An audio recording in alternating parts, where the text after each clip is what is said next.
Litera valley school Patna के कक्षा 9 के व्याख्यान 1 में मैं आपकी शिक्षिका शिप्रा कर्ण स्वागत करती हूँ।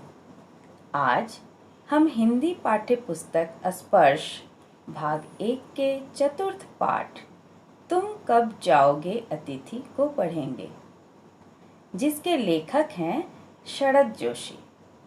आइए अब हम लेखक के बारे में सर्वप्रथम जानें।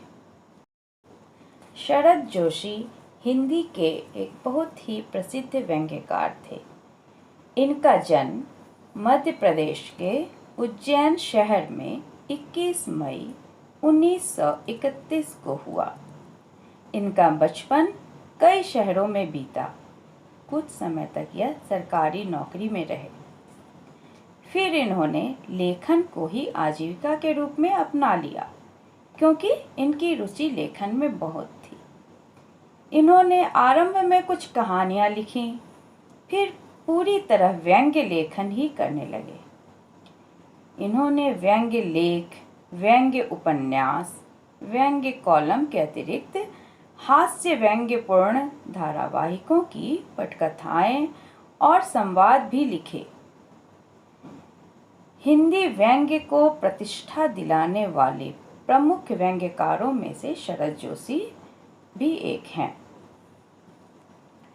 शरद जोशी की प्रमुख व्यंग्य कृतियां हैं परिक्रमा, किसी बहाने, जीप पर सवार इल्लियां, तिलस्म, राह किनारे बैठ, दूसरी सतह, प्रतिदिन।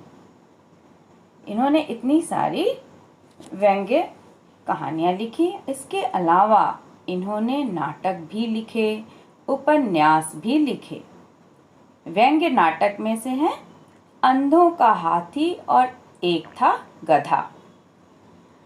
और इन्होंने जो उपन्यास लिखा है उसका नाम है मैं केवल मैं उर्फ कमलमुख बीए।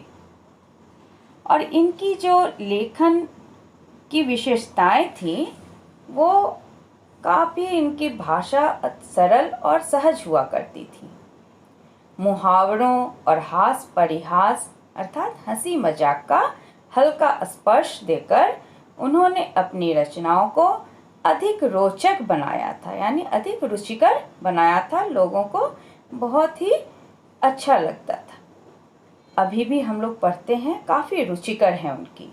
ये जो आप लोग पढ़ने जा रहे हैं वो भी व्यंग्य हैं और हम लोग उसमें काफ़ी आनंद लेते हैं। धर्म, अध्यात्म, राजनीति, सामाजिक जीवन, व्यक्तिगत आचरण, कुछ भी शरद जोशी की पैनी नज़र से बच नहीं सका है। यानी इन्होंने सब पर अपना अधिकार जमाया है और सब पर इनकी लेखनी बहुत अच्छी चली है।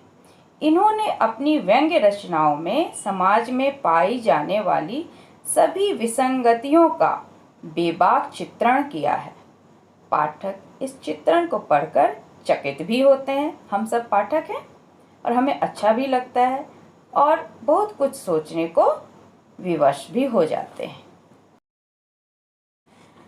प्रस्तुत पाठ तुम कब जाओगे अतिथि में शरद जोशी ने ऐसे व्यक्तियों की खबर ली है जो अपने किसी परिचित या रिश्तेदार के घर बिना कोई पूर्व सूचना यानी बिना कुछ बताए चले आते हैं और फिर जाने का नाम ही नहीं लेते, भले ही उनका टिके रहना मेजबान पर कितना ही भारी क्यों न पड़े।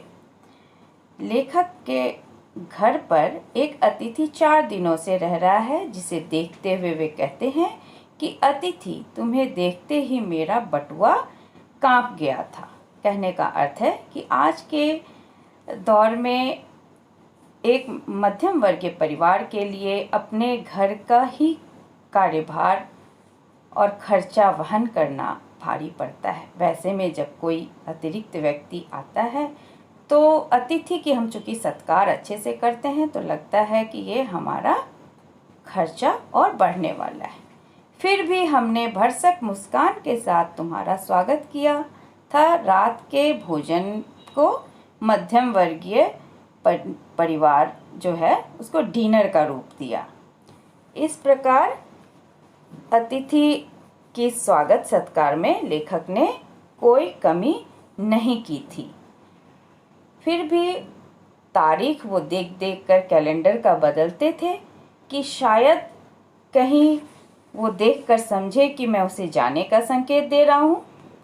तीसरे दिन तुमने कपड़े धुलवाने की फरमाइश की और कपड़े धुल कर आ गए, लेकिन तुम वहाँ से नहीं गए, यानी तुम मेरे घर से नहीं गए। पत्नी ने सुना तो वह भी आंखें तरेरने लगी। चौथे दिन कपड़े धुलकर आ गए, फिर भी तुम नहीं गए। बातचीत के सभी विषय समाप्त हो गए हैं। दोनों अपने अपने में मग्न होकर पढ़ रहे हैं। सौहार्द समाप्त हो चला है। भावनाएं गालियां बनती जा रही हैं। सत्कार की ऊष्मा समाप्त हो चुकी है, यानी जो सत्कार करने की भावना और उत्साह था वो समाप्त हो चुकी है। अब भोजन में खिचड़ी बनने लगी है। जहाँ 2-4 पकवान बनते थे अतिरिक्त, अब वो भोजन में केवल खिचड़ी बनने लगी है।